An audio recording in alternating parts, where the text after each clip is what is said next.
right. Excited for this panel. This is going to be very interesting discussion, debate. We've encouraged lively, respectful debate here with both of you. Great lineup. Great to have you both on stage. I believe for the first time appearing together here. Yes. So we have Godfrey Liebrandt, CEO of Swift, and Brad Garlinghouse, CEO of Ripple. I'm going to jump right into it with a big picture question. We're at a fintech conference here. Start with you, Godfrey. Why is Swift the future of cross-border payments? Why is Swift the future of cross-border payments? Because, two answers. I think one is because we have 10,000 banks on the network, and that, I think, is a resilient system, correspondent banking. And the other reason is we're innovating like crazy. So the big, and I'm quite proud of that, the big innovation that we introduced 3 years ago, called GPI, Global Payments Innovation, which really takes correspondent banking into the 21st century. Essentially, we introduced a unique identifier for each payment, so you can now track your payments all the way through. We provided a set of rules for speed, and we provided transparency on the pricing. That has greatly enhanced the experience for customers. That's what it's all about. I was in China last week, no, the week before last week was Switzerland, where the Chinese banks tell me every payment we now send to the US is there within minutes.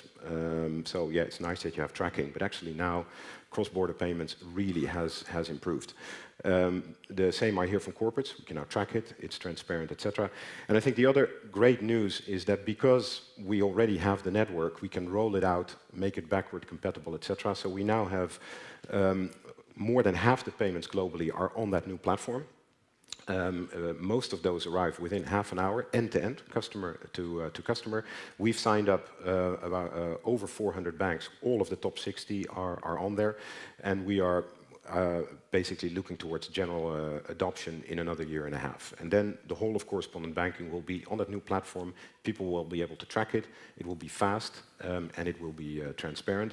And with that, you get all the benefits of the existing model, which is bank-centric, deep liquidity, with all the controls that the banks have built around it, KYC, sanction screening, and all of the compliance controls that go with it. So I'm extremely excited about it, and I think, I do, of course, have to acknowledge the competition, which is always good. I don't think we could have done this without competition making it clear to the banks that they need to shape up their act, so that we did jointly with them. We could also not have done it without the new technology. API for us is the big technology that made this possible, which is under the hood. And with that, I am really looking at cross-border payments and our banking community for another 100 years of resilient and good experience for customers. Brad, what do you have to say to that? Well, I think we are moving into a new world order. I think the Internet of Value, Ripple talks a lot about what payments look like, not just today, but in 10, 20 years. And when we think about that, we talk about this Internet of Value. How do we let value move the way information moves today? I think about the dynamic between Ripple and Swift, not dissimilar to the dynamic between when Amazon in 1997, 1998, and you got Walmart. Certainly it's a David and Goliath kind of classic story. I think that the challenge is you're dealing with, when Ripple thinks about the future of the Internet of Value, really democratizing payments, reducing costs dramatically, increasing speed dramatically, we're really thinking about it the same way we introduced new technologies like TCP/IP and HTTP that became the Internet of Information. When we talk about what the Swift network is today, it's kind of a closed network. It has a lot of members on it for sure, but AOL had a lot of members. And when we moved into the age of the internet at a decentralized, democratic network, I think that what you're seeing introduced with blockchain technologies, and by the way, it's not just Ripple. When we think about interoperability, we think about interoperability between many blockchains. And I think that the future we see is certainly one of many networks, interoperable networks, and reducing the friction of those payments to close to zero. And I think you're going to see a lot of innovation spawn from that, part from Ripple and part from an entire ecosystem. So I also agree very much with what Godfrey said at the end. Competition has clearly been a good thing for Swift. I think that I do think what has happened at GPI is a big step forward. For 40 plus years, we had a construct around how cross-border correspondent banking worked.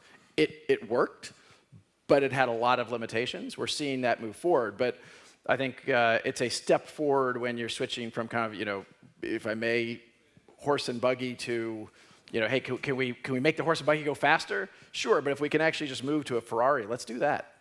So you've said before that you think there's a world where Ripple could take over Swift. Well, I've also said I thought there was ways we could work with Swift. Let's talk about that.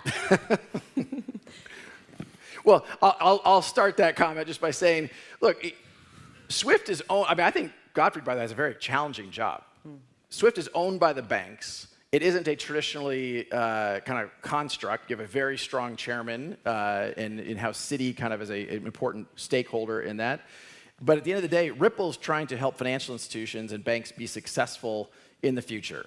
How do we enable Santander to compete more effectively with PayPal, with Amazon, Facebook? And it's not going to be in settlement times measured in days. It's not going to be measured, settlement costs measured in $15+.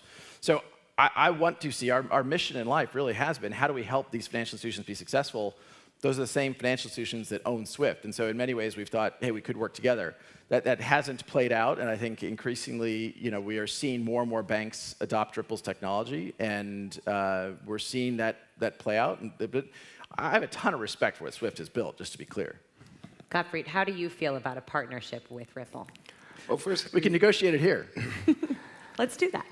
Maybe a couple. One is there's two types of competition. I think the one is between the bank-centric model, and then there's lots of people who are trying to build cross-border payments outside of the bank system, and that's an interesting one to watch. And there you could see a shift in paradigm.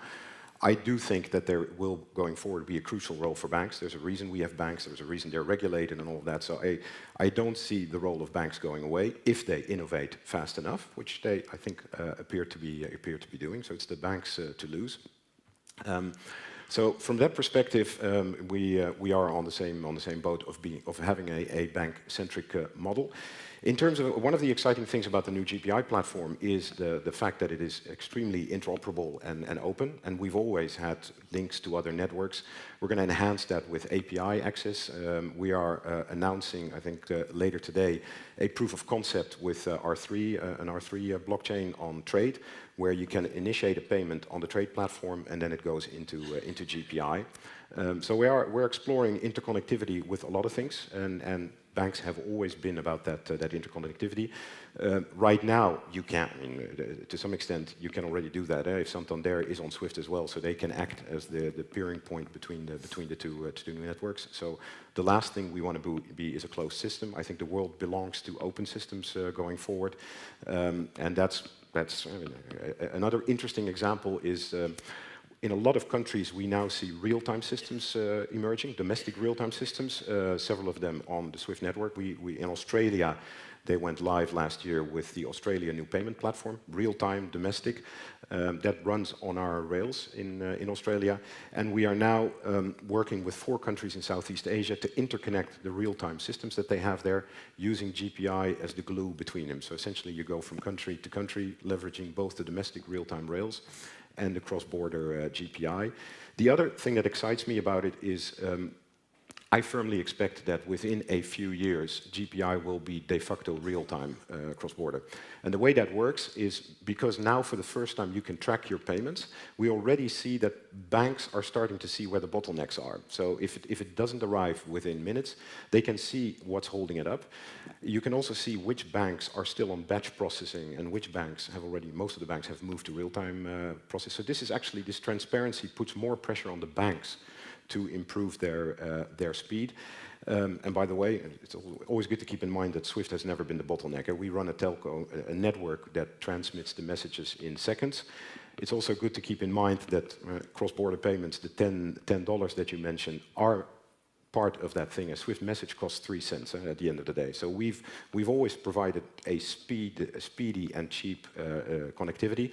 I think what it is about now is to enable the banks to leverage that and really make it work in seconds as well. And I am completely convinced that in a few years you will have the experience over Swift and the banking system to be able to do it end-to-end in a matter of seconds. We will see that evolution thanks to the transparency that the platform provides. Gottfried, why not use Ripple's technology to do that?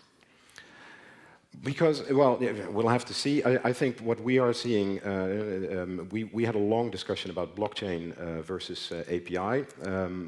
What we could see is the API technology, which is at the heart of what we do with GPI, is here today, and banks are able to integrate it. Blockchain, we think, is further out. We've run a large proof of concept with blockchain to several proof of concepts, I should say.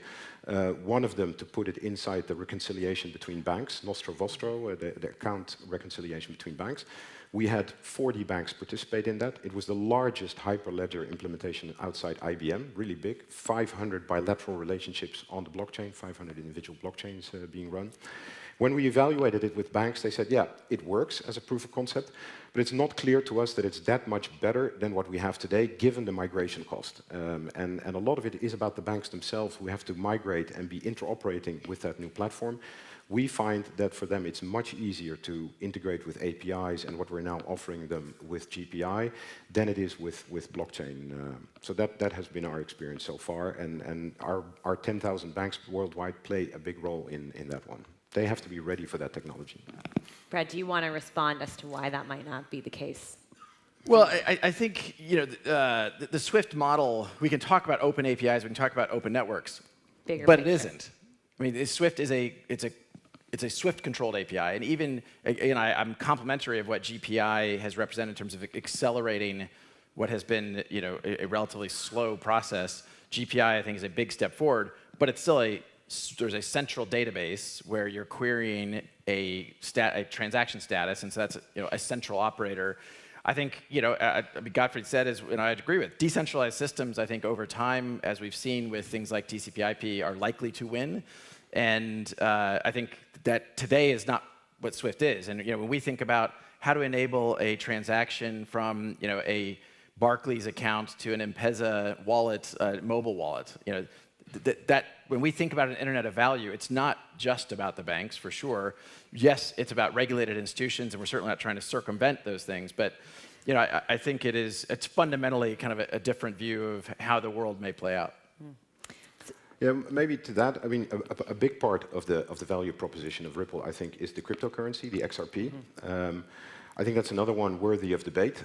There we do find that the banks are also, at least when they talk to us, they may tell you different things, they are hesitant to convert things into a currency, a cryptocurrency right now, because of the volatility in the currencies, because of the fact that you don't have the deep liquidity that you have in, for example, the dollar as a clearing unit at the end of the day.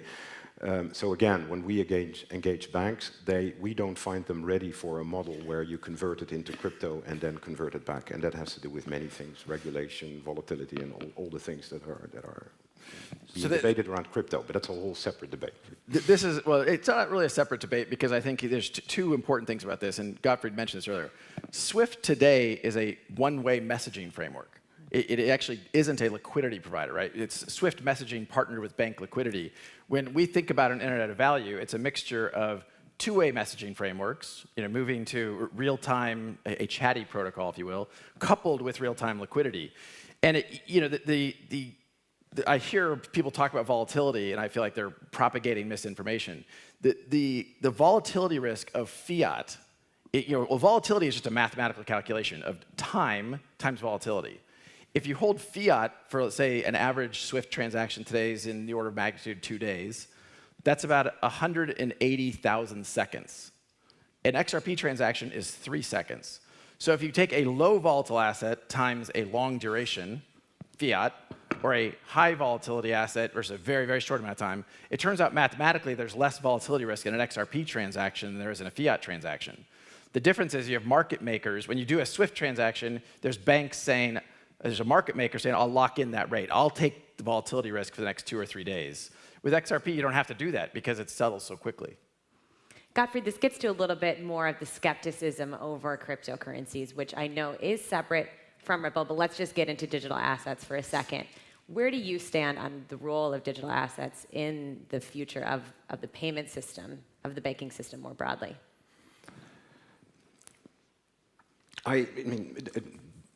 first, most assets we have today are digital. Let's also say, I mean, if you hold stocks today, there are no more physical papers anymore. They're just registered. I mean, it's a funny anecdote. When we had Hurricane Sandy that flooded New York 5 years ago, one of the places that got flooded was DTCC. They have a big vault in the basement. Their address is Water Street, by the way, in Manhattan. That should have been a giveaway. The vault where all the US stocks, still the physical copies are held, was flooded by Hurricane Sandy, salt water, etc. They had a huge effort to recover all of those, but at the end of the day, it didn't matter because you no longer hold these physical things. It's all digital at the end of the day. A central securities depository is a register of who owns which assets. So by de facto, most assets you hold today, most money you hold with banks, etc., all of that is digital already. My issue with crypto assets is more that it is highly unregulated, and there is a reason we regulate things like securities and assets. There's 3 reasons. We found over the 5,000 years that the world has had money, we have found that money can lead to 3 big dangers. One is systemic risk, bank runs, and all of that. The second is it is quite easy to screw customers once value is around, etc. So you have to protect customers, often against these type of schemes. And the third thing is we have found that money is typically used for nefarious activities, and money is a good way to control tax evasion and all of those things. And that's why we regulate the financial industry. That's why we have central banks. That's why we have lenders of last resort. That's why we have the SEC on securities to make sure that securities offerings are true to value. They say what they do, etc. None of that exists in the crypto world, and I think that is an issue. None of that exists in the crypto world. I think that's an issue. I don't know how we can say none of that exists in the crypto world. Every Ripple transaction is going through a regulated endpoint to a regulated endpoint. There are no transactions that are not KYC. There's no transactions that aren't monitored for AML. So, I mean, look, I actually think using digital assets, and I had the governor of a large central bank in Southeast Asia say to me, if customers were using XRapid, which is Ripple's XRP liquidity, it actually reduces systemic risk to a country, a small economy. Let me explain briefly what that means. Today, in order to, if you're a bank in fill-in-blank country, you pre-fund accounts around the world. If you're a small economy and you're pre-funding billions of whatever the local currency is into other accounts, you actually are losing control over those. And when there are currency runs, when there are challenges for local economies, that creates risk, increases the risk systemically. So if you didn't have to pre-fund, but this is an observation that I didn't make, this is an observation that a central banker made to me, that if all of the banks in this particular country used XRapid, the systemic risk would actually go down because they'd have more sovereign control over their own currency. Just to be clear, when we're talking crypto assets, in my mind, what I'm talking about is all the ICOs that are taking place. We agree on that. ICOs, Bitcoin itself. I mean, most of the users of Bitcoin these days seem to be ransomware and darknet places. So I wasn't particularly focused on XRP, which I'm sure you have under control. But if I look at the broader world of digital assets, I think it is a highly unregulated world. I had a guy at last week explain to me a Belgian who was working in China. His big business model was to put any type of assets, houses, planes, and ships on the blockchain and issue a token, a digital token for the ownership. He says that's great. That way you can sell your plane, you can sell your house without paying any taxes, without knowing anybody knowing who's the beneficial owner, etc. His whole business model was essentially regulatory arbitrage, etc. So that is a bit my. And if you listen to the libertarians, they're all like, well, this is great. We no longer have government involvement. The people can take back their assets. And all I'm saying is, well, be careful. I mean, there's a reason governments get involved when value is around. That was more the point. In terms of your point about the exposure, maybe I do think that as cross-border payments get faster, as they become real-time, I think that whole issue of volatility will be solved as well. And I also have to say, a lot of the reason banks keep reserve and liquidity is also to be able to clear larger transactions. You really need that deep liquidity if you want to move large payments. Mostly is dollar, by the way, and that's why the dollar is so embedded in the global system at the end of the day. And yes, we can argue about the volatility of the dollar, but I think for most countries it's a safe haven rather than a source of sleepless nights. So but of course, Uncle Sam can change that any time. Just to be clear here, if there was more regulation, is crypto something that SWIFT would be more optimistic about, that you would be more optimistic about? Our point of view has always been, listen, at the end of the day, we allow banks to move assets and money. And if banks, and I think you can even do that today, if you want to move something from a Bitcoin account to something else between banks, you can use the SWIFT system to do that. I mean, it's a simple message, account to account, and whether that account is denominated in dollars, euro, or Bitcoin, at the end of the day is agnostic to us. We would expect that the banks then stick with the regulation that applies to that one. Yeah. And I have to get you a clear answer here. And we won't be off stage until I do. Is there a current agreement or partnership in the works between your companies? No. Not that I know. Not that I know Okay, of. thank you. Gottfried, I'm going to give you one more question because you'll be stepping down in June. So can you talk a little bit about your outlook for SWIFT once you're gone? What do you expect will be a bit of your legacy, and then what's your hope going forward? Yeah, legacies are always a dangerous thing. I think for me, GPI is a big part of the legacy. I think it is transformational for correspondent banking. It really is the biggest change, at least in the 40 years that SWIFT has been, 45 years that SWIFT has been in existence, taking that to the next century. And under the hood, changing the whole technology stack from what it was 20, 30 years ago, mainframe, etc., towards cloud, APIs, containerization, all of that stuff. That will be a journey, again, because of the 10,000 banks. Changing our own technology is relatively easy. Getting all of the 10,000 banks to embrace it and make it interconnected will be a longer journey. I think that will really be, in my mind, a big part of the legacy, turning not just SWIFT, but the banking community as a whole, the transaction banking community, and bringing them into the next century with all of the technologies that we now have available. So that will be my legacy. In terms of what I'm going to do, I don't think it's very different from what was in the press. I'm going to take a few months to chill out. I'm passionate about payments. I always have been. Before I joined SWIFT, I was a consultant with McKinsey in the area of payments. So I envisioned what's called a portfolio life, which will be a combination of payments, fintech, research. I did some academia in between as well, so it will be a combination of that. But who knows? Ripple is hiring. The offer stands. I think we'll leave it there. Thank you. Thanks very much, guys. Thanks, Gottfried.